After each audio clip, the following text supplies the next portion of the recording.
오케이. 네. 부동산 공부 열심히 하고 계신가요? 자, 오늘은요, 책 한 권 소개시켜 드리려고요. 무슨 책이냐면요, 바로 이 책입니다. 책으로 시작하는 부동산 공부. 책으로 시작하는 부동산 공부라는 책입니다. 이미 이 책을 읽어보시는 분들도 있겠지만요, 부동산을 이제 시작하고 도대체 부동산 공부를 어떻게 해야 될지 고민이신 분들에게는 적절한 책이 아닌가 하는 생각이 듭니다. 제 개인적인 입장에서도 부동산 공부를 처음 시작한 게, 물론 저는 책은 아닙니다. 제 아는 친척을 통해서 묻지마 아파트를 사가지고 한번 크게 대인 적이 있었다고 했죠. 장례식장 옆에 있는 아파트를 샀죠. 금호 어울림 아파트라고. 관련해서는 영상을 제가 한번 올린 적도 있습니다. 다시 말하면 주변 사람들의 의견을 듣고 묻지마 권유 이런 거에 통해서 아파트를 구입하거나 부동산 투자를 했을 경우에는 거의 치명적인 손실을 보게 됩니다. 한번 발 잘못 들여놓으면 빼지를 못하거든요. 제가 지난 10수년 동안 부동산 공부를 해왔고 부동산 투자를 해오면서 가장 믿을 만한 부동산 공부 정보는 아무래도 부동산 관련 책이 아닌가 싶습니다. 그러다 보니까 수십 권의 책을 읽고 부동산 공부를 경제신문지라든가 각종 부동산 관련 소스를 통해서 정부의 발표 이런 것을 분석도 하고 하다 보면서 느낀 바로는 뭐냐면요, 가장 좋은 부동산 공부는 물론 강연회도 있고 세미나도 있고 여러 가지 루트가 있긴 하지만요, 가장 확실한 방법은 바로 부동산 책, 그다음에 서점에 가서 부동산 관련 재테크 서적 이런 것을 통해서 자발적으로 스스로 부동산 지식을 채우는 것이 가장 좋지 않나 하는 생각이 듭니다. 부동산 카페를 통해서 공부를 해볼 수도 있고, 그다음에 블로그를 운영하면서 많은 강사분들이 주말을 이용해서 평일반, 주말반 이렇게 해가지고 회원들도 모집도 하고 있죠. 그런데 저는요, 처음부터 그런 짓거리는 하지 말았으면 좋겠습니다. 어느 정도 부동산 기초 지식이 없는 상태에서 그런 강연을 듣게 되면요, 거의 한글도 모르는 애한테 교육, 정보 이런 걸 제공하는 거하고 똑같거든요. 여러분들 자녀들 중에서도 초등학교 보내기 전에 일정 정도 가나다라, ABCD 이 정도까지는 공부를 한 다음에 초등학교 보내지 않습니까? 요즘 초등학교 한글 교육 하지 않아요. 한글을 이미 터득해서 알고 있을 걸 전제로 해서 교육을 하고 있는 것이죠. 그거가 마찬가지로 부동산 공부도 마찬가지인 것 같습니다. 이런 평일반, 주말반 해가지고 강연하시는 분들이, 물론 가나다도 모르는, 부동산의 기초적인 용어도 모르는 애들이 와주면 쌍수를 들어 환영하겠죠. 그럼 멍청한 애들이 와야지 돈이 되니까요.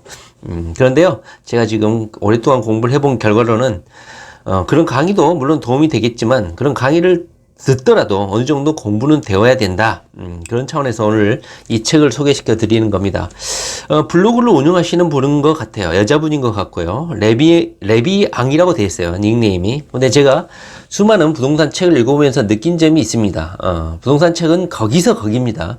그 중에서도 베스트셀러라든가 스테디셀러인 책들의 특징이 뭐냐면, 투자적인 경험이 있으신 분들, 자기만의 투자 경험이 있거나 노하우가 있는데 그것을 감추지 않고 어느 정도 노골적이고 직설적으로 쓰신 분들이 베스트셀러가 된 경우가 많았어요. 그 다음에 다양한 투자 경험, 인문학적 경험, 지식 이런 거하고 교차 체크해가지고 나름대로 투자 인문학적 학식, 자기만의 투자 철학이 있으신 분들, 이런 분들이 쓴 책들이 스테디셀러가 되지 않았나 하는 생각이 듭니다. 고만고만한 기술서, 나의 투자 경험 한두 건, 두세 건 한번 해보고 그것을 기반으로 책을 쓰신 분들은 그냥 한번 서점가에 짠 나타났다가 사라지고 그런 책이 아니었나 싶습니다. 요즘에도 부동산 불경기이긴 하지만 책이 많이 쏟아져 나와 있죠. 그 중에서도 불구하고 제가 이 책을 추천하는 이유는, 부동산을 처음 시작하시는 분들이 도대체 무엇을 공부해야 되고 어떤 루트로 부동산 소스를 얻고 어떤 식으로 접근을 해야 되는지를 이 책에서 잘 설명을 해주고 있습니다. 이 사람도, 이 레비앙이라는 이 저자도 자신이 투자 공부를, 물론 실질적으로 투자를 부동산 지식이 없는 상태에서 이미 한번 시도를 한 적은 있었어요. 그런데 한번 큰 실패를 하신 것 같아요. 그 실패를 되새김질하면서 두 번 다시 이런 실패를 하지 않아야 되겠다 하면서 펼쳐든 것이 바로 부동산 책이고, 적극적인 부동산 공부를 시작을 했다고 합니다. 그러면서 부동산 관련 책들, 시중에 나와 있는 책들 한 70여 권을 읽었다고 해요. 그래서 이 책을 쭉 보다 보면, 물론 이분이 블로그도 운영을 하고 있고 블로그에 차근차근 자신이 읽었던 책들을 요약해서 정리하고 뭐 이런 식으로 블로그를 운영하다가 출판사가 컨택을 해가지고 블로그에 올린 글들을 이제 모아가지고 책으로 편찬하신 것 같아요. 자신의 투자 경험, 그것이 한 번인지 두 번인지를 모르겠습니다. 그 한 번의 실패 경험을 기반으로 해서 자신이 적극적으로 부동산 공부를 시작했고 그 부동산 공부의 방법으로 부동산 관련 책, 재테크 책을 선택을 했다 이겁니다. 그리고 한 70여 권 정도를 읽다 보니까 어느 정도 부동산에 눈을 뜨게 됐다. 제가 지금 말씀드리고 싶은 것도 마찬가지입니다. 저 같은 경우도 처음 부동산 공부를 해보지 않는 상태에서 주변의 권유, 친척의 권유, 도와달라는 뭐 이런 아우성 이런 것 때문에 어쩔 수 없이 아파트를 사게 되는 경우도 있었거든요. 그러다가 한번 피를 봤죠. 입지를 따지지 않고 구입하다 보니까. 그래서 저도 부동산 공부를 이제 본격적으로 체계를 갖춰서 공부를 하게 된 것인데 그 방법이 하나가 바로 부동산 책이었다 이 말입니다. 자, 부동산 책이라는 것은요. 이 저자가 이 책의 한 권을 다 200페이지, 300페이지 정도를 채우려고 한다면 자기가 가지고 있는 모든 지식을 다 짜내야 되는 겁니다. 그러다 보니까 어떤 사람들은 자신이 알고 있는 정보라든가 노하우를 무슨 유료 컨설트를 통해서 돈을 벌지 이렇게 공개적으로 책에 뭐 펴내겠느냐, 실질적으로 부동산 책을 통해서는 얻을 수 있는 정보는 크게 없다, 이런 식으로 폄하하시는 분들도 있습니다. 그런데요, 많이 달라졌어요. 특히 약간 겸손하지 못한 분들이 이렇게 평론하시는 분들이 있는데요, 요즘에 나온 책들은요 자신의 모든 아는 지식을 짜내 가지고 책을 편찬하지 않으면요 책이 안 팔립니다. 그러다 보니까 부동산 책 중에 스테디셀러거나 베스트셀러인 책들은 대부분 많은 정보, 알짜 정보, 자신의 투자 노하우를 다 담고 있습니다.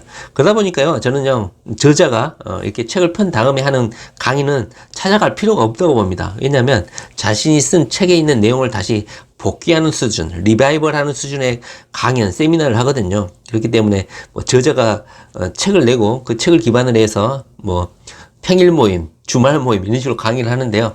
가봤자 별로 도움은 안 됩니다. 왜? 책에 이미 자신의 모든 지식을 다 얼고지 짜내서 쓴 책들이기 때문에 책만 정독, 한 줄 한 줄을 그냥 녹이듯이 정독을 하게 되면 저자의 모든 지식을 다 습득할 수 있다, 이렇게 말씀드릴 수가 있습니다. 이 책의 특징이 뭐냐면요, 부동산을 이제 시작하시는 분들의 어떤 부동산 투자 마인드부터 해가지고 부동산 투자를 왜 투자를 해야 되는지, 그리고 부동산 투자 방법도 여러 가지가 있잖아요. 예를 들면 경매라든가 상가, 아파트, 토지, 뭐 청약, 그다음에 부동산 투자를 하는데 집중적으로 봐야 되는 입지라든가 교통망이라든가 환율이라든가 재건축, 재개발 뭐 이런 거, 그다음에 절세, 세금 문제까지 여러 가지 문제를 통합적으로 포괄적으로 담고 있어요. 그런데 이 내용이요, 전부 다 무슨 세세한 내용들을 담고 있는 것이 아니라 제가 방금 열거했던 각 내용 하나하나를 가장 대표적인 부동산 책을 추천을 해주고 있습니다. 그러다 보니까 부동산을 이제 시작하시는 분들은 도대체 어떤 책을 읽어야 될 것인지, 어떤 방법으로 부동산을 접근해야 될 것인지 가장 고민이 많잖아요. 그런데 이 책은 자신이 부동산을 실패하고 부동산을 처음 시작하는 마음으로 부동산 책을 읽고 느낀 점을 썼기 때문에 아마 이제 부동산을 시작하시는 분들이 많은 도움을 얻지 않을까 하는 생각이 듭니다. 다시 말하면 어떤 책을 읽어야 될 것인지를 목록으로 차분히 정리를 해놨다. 그래서 시중에 너무 많은 책이 나와 있어서 도대체 무슨 책을 선택해야 될지 몰라서 고민하고 계신 분들에게는 어떤 취사 선택할 수 있는 기준을 제시할 수 있다, 이런 생각이 듭니다. 이렇게 별도로 책 목록을 정하지 않더라도 S24라든가 영풍문고, 교보문고 앱을 활용하면 베스트셀러들이 있잖아요. 그 책들이 베스트셀러인 이유는 있죠. 물론 작가의 팬층들이 집단적으로 구매해준 측면도 있지만 어느 정도 내용이 검증이 됐고 도움이 되기 때문에 계속 팔리고 있는 겁니다. 다시 말하면 중간중간에 이 책의 추천을 함과 동시에 뭐 KB 주택 가격 동향 보고서 이런 것을 분석해주는 그런 팁들도 제공해주고 어느 사이트를 방문해야 되는지 어느 블로그를 방문해야 되는지도 모아놨기 때문에 많은 도움이 될 거라고 생각합니다.